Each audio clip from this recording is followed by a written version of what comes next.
Lost at Sea, you see. This is technically Billy's first solo album, although it started life as the second Ashes Divide album, which is technically the same thing. Let's see if the Charred Remains can separate on this album as well.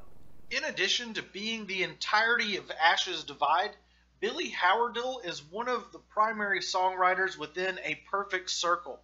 With that in mind, this album does have its own sound separate from his previous solo writing exercises, but also many of the nuances contained within A Perfect Circle.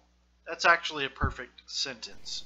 Billy's keyboard playing moves ever closer to center stage on this album, and it is utilized greatly right off the bat.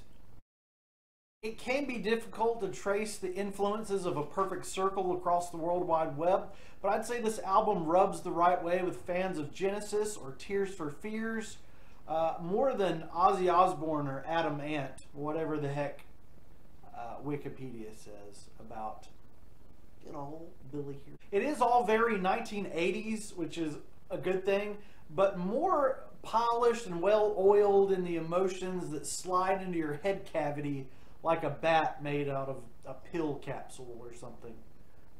I would say for you personally, don't do The Same Again is an early highlight. Get water, get down. Recede, The Same Again is one of my favorite tracks off of this record. In the 42 minutes and 6 seconds of music that we've got here, that it's sort of climbing inside my head.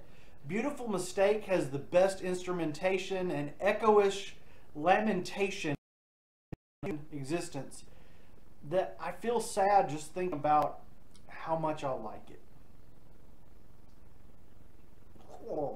Poison Flowers might be the prerequisite Tool-esque song if you're wanting a bit of that in the mix. On to the negatives. Much of this record is represented well by the monotone album art, and it is extremely homogeneous from front to back and across the record.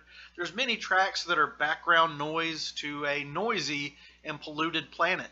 I thought about clicking the heart button beside many of these songs on the first half of the record, but the melodies and the ideas just don't grab my poor thumb enough to do so. It's a pleasant enough listen, and there's no garbage on this life raft. Unfortunately, this album is a little bit economical when it comes to all the nutrients that your album-eating brain needs to feed on. It left me wanting just a bit more. I also got to take this off my arm. Billy has written, played, and produced a second album of material that's nearly all from within his own skull space, and that's something to be proud of. His head and body of work are strong. Some of it just isn't for my head, and that's okay. It's a cup of coffee that needs, well, that doesn't need more creamer. It's a cup of coffee that needs more creamer in my drinking cave. And that's kind of how I feel about this record. Let me know how you feel about it, and I'm telling you right now, I'm giving this one a 2.2 out of 5.